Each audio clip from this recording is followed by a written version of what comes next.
Radio Publique Africaine.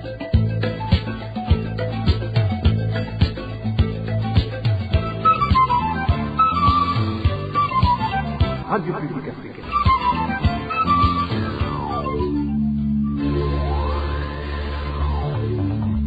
Ni umwanya w'amakuru mu Kirundi. Mukaba muyashikirizwa na Walter Kwizera. Iteka nirwanyu mfiti namwe bakunze mwahisemo gutega yompi Radio RPA ijwi ry'abanyagihugu mwanakoze kwita bisango turi ku munsi w'Imana igenekerezo rya 16 Myandagaro umwaka wa 2026 ndabaha ikaze muri ano makuru twabateguriye ariko mu nkundire tuyahere kuri izi ngingo nkuru ashimikiyeko.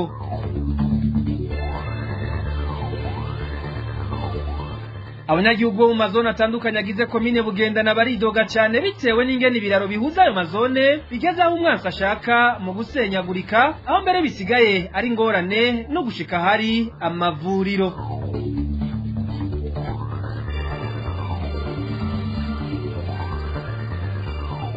Ingorane y'ikena ry'umuyaga nkuba yabaye ndanse mu makarti atandukanye agize igisagara ca Bujumbura aho bigeze abanyagihugu baho na cane cyane abakora imirimo ikenera umuyaga nkuba bakavuga ko barushiriza kuhahombera ibitari bike.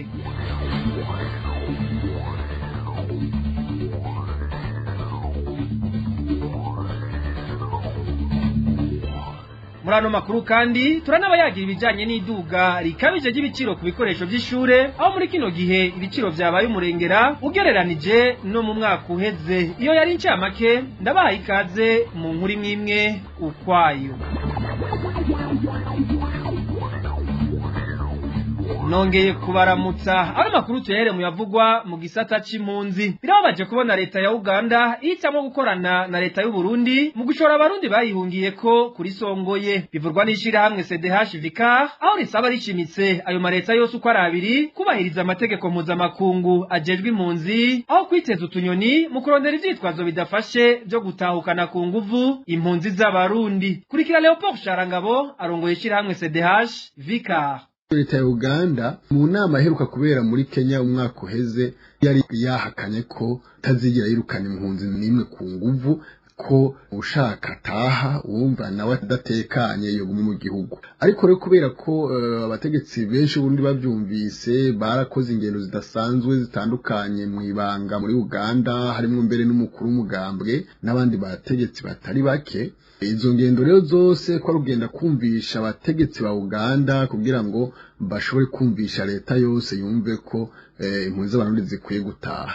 Rero nk'ingingo yatumye bavuga ko impunzi z'abarundi zikwiye gutaha ashikirijwe n'uwo mushikiranganje ingingo yo kuvuga ko ari ikibazo c'amahera ni ingingo idafashe cyane ntabwo ifashe kubera ko muri Uganda hari impunzi ziva mu bihugu birenga 11 none ayo mahera yobora ku mpunzi z'abarundi gusa. Insiguro ntifashe kubera ko amahera abuze mu gihugu amafaranga y'imfashanyo abuze byategezwa kuba ku mpunzi zose ziri ngaho. Ntabwo rero ari impunzi z'abarundi zonyene zatezwa gutaha kubera ko amahera yabuze kuko ivyo byatanguye kuva aho bategetsi b'u Burundi batarugiye ingendo zidasanzwe mu Bugande haciye hatangura ibintu byo kwima ubuhungiro impunzi kandi ivyo mu Bugande bitari bihamenyerewe. Rero nicerekana ko leta y'u Burundi aho gukora ivyo bagomba gukora ahubwo ija mu marobingi. Rero muri CDH Vicar ico dusaba ubwa mbere na mbere ni leta ya Uganda kubaha ingingo yari yafatiye mu nama yabereye muri Kenya yiga ku mpunzi z'abarundi mu karere aho yari yavuze ko itazokwirukana impunzi n'imwe. Uganda ikibuka ko arico gihugu gifise impunzi nyinshi cyane kitotangura kuza kirinjira mu ayo marobingi n'amanyanga kogwa n'abo bategetsi b'u Burundi mu kumvisha ko atakibazo gihari cyane ko tuzi neza ko mu Burundi bazo bigihari abantu baracanyuruzwa abantu baracicwa no kuvuga nta mahoro araboneka ku bantu bose ku buryo hatogira biyumvamo ko badatekanye. Tugasaba leta y'u Burundi nayo gukora ibyo bintu by'amanyanga n'amarobingi kugira ngo impunzi z'abarundi zitahukanwe ku nguvu ahubwo nibakore ico kintu cose gituma impunzi itinya gutaha, bahagarike ubwo bwicanyi, bahagarike kukunyuruza abantu. Mwari mwumvise n'abadanaza babiri baraye banyurujwe baraye bagiye n'ubagiye mazima yongo, abandi bose boreka gutinya gutaha gute mu gihe ivyo bintu biriko biraba mu gihugu. Rero leta ya Uganda, leta y'u Burundi mbere n'akarere nibahaguruke barabe ico tuma Uburundi bwotekana, hako bakora ivyo bintu byo gushaka gutahukana impunzi z'abarundi ku nguvu. Tubibutse ko leta ya Uganda hamwe n'ishirahamwe HCR baherutse kumenyesha ko kuva muri nzero umwaka wa 2027 bazotangura guhungura ku nguvu impunzi z'abarundi zahungiye muri ico gihugu. Mu bijanye n'umutekano ubwoba ni byinshi mu banyagihugu bo ku mutumba Murama uri muri zone Rugari komine ya Muyinga kubera uruhigi n'igikenye vy'igipolisi n'igendereza mu kurondera abadandazi vya magendo, aho mbere hari n'abafatwa bazira ubusa. Kuva mu kwezi kwa gatandatu bamwe mu badandaza bakuru baramaze kuyanyaga, aho mbere n'umukuru w'umugambwe CNDD FDD Imurama nawe nyene amaze kunyegera. Ino nkuru twayiteguriwe na Eric Niyonzima. Amwe mu makuru atangwa akemezwa n'abanyagihugu basanzwe baba ku mutumba Rurama uri muri zone Rugari avuga ko ubwoba ari bwinshi bivanye n'igikorwa igipolisi n'igendereza biriko birakora mu guhiga abakora forode. Umuntu wese atunze imodoka yubatse inzu nziza arafatwa akabazwa kugira ngo yerekane aho yakuye amafaranga yo gutunga ivyo bintu. Kubera ubwo ruhigi nk'uko isoko ryacu ribandanya ribivuga, abagera kuri 4 aribo Senga, Bagomijiki, Idi na Mutabazi bagirizwa gukorana n'uwitwa Karangwa baramaze guhunga, harimo n'umukuru w'umugambwe CNDD-FDD Imurama batazira mu kurugenzi muri kino gihe atariko araboneka muri ako gace. Kuva mu kwezi kwa gatandatu rero hakaba hamaze gufungwa umuyobozi wa zone Rugari, umukuru w'umutumba Murama, umupolisi yitwa Henzabera Kajereti n'uwitwa Bigirimana yagirizwa ko yari umushoferi w'umuforoderi, mukuru yitwa Karangwa nkuko vyemezwa n'abanyagihugu bo ngaho Imurama. Igipolisi n'igendereza vyo mu ntara ya Buhumuza biriko bikora ico gikorwa vyagiriza yaba abahunze canke abafunzwe gukora fraud. Muri kino gihe rero abanyagihugu baba mu gisagara ca Murama kiriko kiratera imbere bararani buca, bakaba basaba ko hoba ubundi buryo bwo gufata no kugwanya fraude kuko guturatuza abanyagihugu bose bihungabanya agateka kazina muntu. Eric Niyonzima. Nari nabihereye ko mu ntangamarara zano makuru muri komine Bugenda nayo mu ntara ya Gitega ibiraro bimwe biri ku mabarabara yinjira mu mazone atandukanye vyarabomaguritse. Abanyagihugu bavuga ko bahagirira ingorane kuko na Ruseha baniha harahidashika ngishobore gutora umugwayi kugira imushikane kwa muganga. Ni nkuru ya Baltazar Miburu. Bamwe mu banyagihugu bo muri komine Bugendana baganiriye na RPA bamenyesha yuko amabarabara menshi yo muri iyo komine ko yononekaye cyane kubera ibiraro bimwe vyasidutse. Ayo masoko yacu avuga ko ibarabara rikuru rya kaburimbo ko ari ryo risigaye rikomeye gusa. Uyu ari muri abo banyagihugu avuga ko henshi n'imodoka ko zizagishikayo kubera amabarabara yononekaye. Uyu aratubwira yuko na Ruseha baniha kironka hica igiye gutora umugwayi. Barabara menshi yaciyemo arimo modokari bisaba yuko mugeze kwikiraro cyangwa kuvayo nubwo bamwe ku moto hariho aho mutarengana tugeze teka bishita ambulance kaza gutora umuntu agwaye kw'ivuriro kandi simangironke ahica. Birasaba ko mwene kugwaza acabuhiga imoto itwara uwo mugwayi barayuko imodokari ziburaho ziki. Uyu munyagihugu aratubwira ibiraro bimwe vyasenyutse bituma uruja n'uruza ruhagarara. Kiraro gihuza umutumba wagira ngo bituma bigera muri zone Rwigara iconi kirengana. Ikiraro gihuza umutumba urengera umutumba Nyamurunga abona habone amodokari irenza itoni 10 ishuye kuhaca. Hari ikiraro gihuza umutumba Bamugendana munsi ya Sibiti hamwe n'umutumba Bamurire aho hose ntiyahita. Hari ikiraro gihuza umutumba Bagabaga n'umutumba wa Kigasha Cyanacone ntigihita. Uganda rwa RPA ntiturashobora kuronka Kiza Merikiade aramutswa komine Bugendana kugira tumubaze icyategekanya gufasha kugira ibyo biraro bisanugwe. Tugushimire nawe Baltazar Miburo. Mu bijanye n'intwaro naho abakora mu gisata c'amagara y'abantu, abo mu gisata c'indero hamwe n'abaremesha kiyago bo mu ntara ya Gitega bakoze mu isekeza ryo gucandaga abana babigema indwara ya cancer yo mu bwinjiriro bw'igitereko, basaba ubushikiranganje bw'amagara y'abantu kubatunganiriza kuko haheze amezi 3 batararonswa agashiro kabutse kabo bari bagenewe muri ico gikorwa. Abo bakozi bamenyesha kandi ko hari bake bamaze kuronka igice gito c'ako gashiro kabute bari bandikiwe, hamwe n'abandi benshi rero batarigera baronswa n'igiceri. Ino nkuru twayiteguriwe na Nadege Irakoze. Isekeza ryo gucandaga abana b'abakobwa bafise imyaka 9 gushika kuri 14 mu ntumbero yo kubakingira indwara ya cancer yo mu bwinjiro bw'igitereko yatangujwe n'ubushikiranganje bw'amagara y'abantu kwigenekerezo rya 29 ndamukiza uyu mwaka, isozegwa kuwa 4 Rusama. Mu ntara ya Gitega abakoze muri ico gikorwa bavuye mu bisata bitandukanye, igisata c'amagara y'abantu, igisata c'indero hamwe n'abaremesha kiyago, ariko abo bose bavuga ko bamaze amezi 3 bataronswa agashiruka bute kabo. Ico gikorwa cari gitegekanijwe, hariho ubwa mbere inyigisho zabera muri district gitegura ico gikorwa, mu nyuma hagaca haba izindi nyigisho zaca zibera ku mazone. Izo nyigisho nazo zaca zihamagara abo mu gisata c'amagara y'abantu kwari kugira bafashe mu byo guhimiriza abo mu gisata c'indero, abigisha hamwe n'abaserukira amadini hamwe n'abaremesha kiyago. Kuva ico gihe kugeza ubuye bagumye turindiriye yuko baduha agashiro kabute mu bakoze muri ico gikorwa, n'ubuye benshi ntibararonka. Igitangaza abakoze muri iryo sekeza nuko hari bamwe mu gisata c'amagara y'abantu baherutse kuronka amafaranga make adakwiye ayo bategezwe guhabwa, hakaba n'uyundi mugwi utigeze uronka nayo make ugizwe n'abakorera mu gisata c'indero hamwe n'abaremesha kiyago.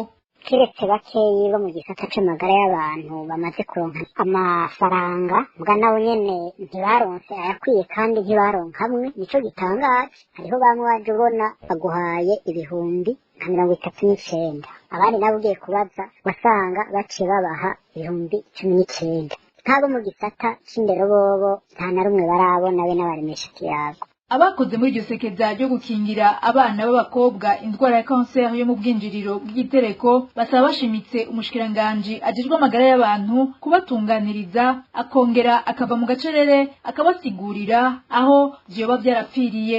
Twasaba yuko bodutunganiriza kuko igihe cyaciye ni kinini cyane, narijya usanga mu kugira twiyunguruze dusanga abo ducandaga iyo bari nko ku mashure wasanga hari n'igihe twagurana kugira dushobore gufata nk'akamoto kadushikana iyo tuja canke tuvuyeyo ntatwungurutse. Rero bari batubwiye yuko agashiro kabute tuzokaronkera kuri bankobo inoti, bica binatugora n'ingene twishuza n'ingene tubaza ingene ari karaza. Ni ukuri twasaba abarongoye igisata c'amagara y'abantu yuko batubwira aho vyapfiriye, bakanadusigurira n'ingene turiko turayaronka, hamwe kumva baronse abandi ntibaronse.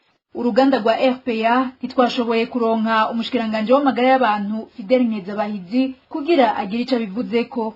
Tugushimire nawe Nadege Irakoze. Mu kanya turatandukira yavugwa mu mibano n'indero. RPA Twari twabihereye ko mu ntango zano makuru abanyagihugu baba mu makartier atandukanye mu gisagara ca Bujumbura bamenyesha ko babazwa cyane no kubona urudandazwa rwabo ruriko rurasubira inyuma cyane kubera ikikagurika ry'umuyaga nkuba ryabaye ndanse. Ni mu gihe benshi muri bo bari batunzwe n'ibikorwa bikenera umuyaga nkuba, basaba ishyirahamwe Regideso kubagarukira ko batarahomba burundu imitahe yabo. Josiane Muzaneza arabitubwira mwidonido. Abo banyagihugu batera kamo nababa cyane mu makartier ya Nyakabiga, Bwiza, Jabe na Rohero nkuko amakuru dukura muri ayo makartier abimenyesha, ngo amatara agenda kenshi ku munsi kandi badasiba kwizezwa ko ico kibazo camaze gutorerwa umuti. Umwe mu baganiriye na RPA aravyigana. Kiratangazwa n'ingene batubwira ngo haruguru ingomero z'Umurembe, Kabozeze, amatara za gucika, ariko bituma vyisubiriza. Amatara acika isaha 2 z'agatondo ugaca kugaruka isaha 11 z'umugoroba, hanyuma agaca isaha zicika saa 1 z'ijoro, agasaha agaruka saa 2 z'ijoro. Ingaruka rero z'iryo cikagurika ry'umuyaga nkuba ziraheza zikaba nyinshi, na cane ku batunzwe n'imirimo ikenera uwo muyaga nkuba nkuko tubandanye tuvyiganirwa n'iri soko. Hari abarya ari uko amatara yatse, abadandaza inyama, abadandaza amata, ivyo vyose bisaba umuyaga nkuba. mu gihe umuyagankuba uhari amata bakaca basesa inyama zirapfa bakaca bazita n'ibyo gusa bamwe bakinyoye batariko barakora kandi ubu rero amakaye y'abana yageze kugura amaniforume ivyo vyose ugasanga nivyo vyaba bifasha umuntu. abo banyagihugu basaba ababijejwe na cane cane ishirahamwe Regidezo hamwe n'ubushikiranganji ico gisata gikukira gukora ibishoboka byose umuyaga nkuba ugasubira kuboneka nk'uko vyahora kuko icigagurika ryawo ririko risongera isibe ubukene busanzwe bwugarije abanyagihugu. Josiane Muzaneza abigisha bo muri komine Bugenda n'intara ya Gitega basanzwe bari ku ntonde barindiriye kuronswa akazi baratera ivyatsi ingendo yo guhimusha zerekana ko abakorera bushake abigisha basanzwe bakorera mu mashure y'abigenga bagatangazwa n'ingene izo mpapuro bazirose kandi atari abakorera bushake ahubwo arabigisha bakora mu mashure yigenga. Vyinshi kuri iyi nkuru Nadine Karondo. Abo bigisha basanzwe bari ku ntonde barindiriye kuronswa akazi bavuga ko bitangaje cyane kubona hari abakora mu mashuri y'abikorera utwabo baronse impapuro zerekana ko ari abakorera bushake mu gihe muri leta bitemewe. Isoko ryacu riravyigana. Batangaza cyane n'abigisha basanzwe bakora mu mashuri y'abikorera utwabo basanzwe bararonse impapuro zerekana ko ari abakorera bushake. Ibyo ntibitarahuza impapuro nyine bazirose igihe tuzi yuko muri leta temewe kandi bataba ari abakorera bushake ahubwo baba bakora bigenga. Aha igisoko ryacu nyene riraduha akarorero kumwe muri abo bigisha baronkejwe amanota 15 yo kuba abakorera bushake atawurenganzira bayafitiye. Amagisomera ariko abantu muzo n'ingoma tuzi yuko babaye ubusohere babijeje n'abakure izo mpande. Utanga akarorero k'umwigisha yitwa Cungira Liliane asanzwe yigisha mw'ishure ry'abigenga kibabikira aho akoreye imyaka irenga 6. Basaba yuko abaronkeje amanota muri ubwo buryo bose boyabaka kuko batabona ico bisunze kizwi. Igihe twasaba yuko amanota bamuhaye gukutsa kibi buri mwaka basiga nayo akuriye mw'ishuri mbese n'abandi bose bari mu mugwi wiwe bari bisiguritse ingene baca bavuga yuko ubunene abadesisi basanzwe bari ku ntonde barusaba gukora ikibazo kandi bari bakoze n'ikindi ariko wewe yarasanzwe atafise n'amanota amwemerera uburenganzira bwo kuja guhabwa 15 bagaca bayamuha twumva ico bisunze. Dinye Karondo nawe ndagukengurukire. Tukivuga indero kandi ibiciro by'ibikoresho by'ishure hirya no hino na cyane cyane mu gisagara ca Bujumbura vyaraduze ugereranije no mu mwaka w'ishuri uheze. Bamwe mu bavyeyi bavuga ko batagiye koroherwa n'ivyo biciro bafatiye ku bukene buri mu gihugu aho basaba leta gukurikirana ivyo biciro vy'umurengera. Ni nkuru twateguriwe na Hervé Niyuhire. Mu gihe umwaka w'ishure w'ibihumbi 2026 ushira w'ibihumbi 2027 wimirije gutangura ibiciro bihari birateye umutima uhagaze bamwe mu bavyeyi bo mu gisagara ca Bujumbura. Tumwe mu turorero dutangwa n'ikaye ya rukoko y'imapuro 100 ubigurwa hafi 3800 mu gihe impapuro 60 igurwa hagati y'ibihumbi 2300 n'ibihumbi 2500. Ikaye ya Bujavide y'imapuro 100 igurwa ibihumbi 4500. Ikarato y'amakaramu igurwa ibihumbi 38 kuyirangura mu gihe ikaramu imwe igurwa hafi igihumbi. Nayo boîte mathématicale ikayugurwa hafi ibihumbi 3500. Kubijanye na uniforme nazo zaraduze nkuko abavyeyi bariko bazigura babivuga. Uniforme zo mashuri ya leta zizwi nka kaki zigurwa hagati y'ibihumbi 25 n'ibihumbi 35 bivanye n'igihagararo c'umunyeshure. Ku munyeshure guhera mu mwaka w'indwi w'amashuri shingiro uniforme zigurwa hagati y'ibihumbi 45 n'ibihumbi 60 bivanye n'ingene umunyeshure angana hamwe n'ubwoko bw'igitambara. Bamwe mu badandaza bakorera mu gisagara ca Bujumbura nyene bavuga ko amakaye ahingurirwa mu Burundi ariyo azimvye ugereranije n'ayava hanze. N'akarorero ikarato y'amakaye ya rukoko ahingurwa n'ishiramwe Pakobu bayirangura hafi ibihumbi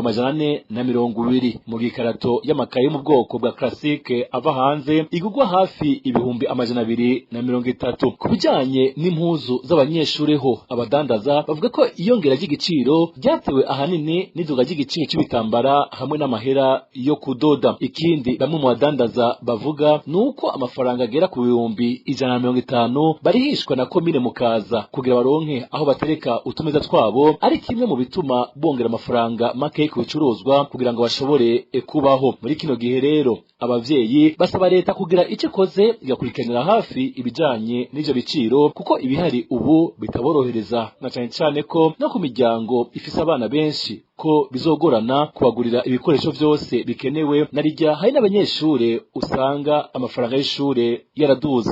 Arakoze na mugenzi wacu Hervé Niyuhire. Nino kuri iyo nkuru yiwe nyene duciye dusozerera ko ano makuru yo kuri no wa Mungu igenekerezo rya 16 Myandagaro umwaka wa 2026 twari twabateguriye. Nshimiye mwebwe mwese mware muduteze yompi, bagenzanje umwe wese kuco yaterereye muri ano makuru, nibagiye n'abahinga b'ivyuma bakoze batiziganya kugira ano majwi bashikire atangorane. Walter Kwizera nje mware kumwe kuri mikro, ndabasezeye ndabipfuriza kuroranirwa mu banyu no mu vyanyu. Imana ibandanye irinde Burundi n'abarundi nakagaruka.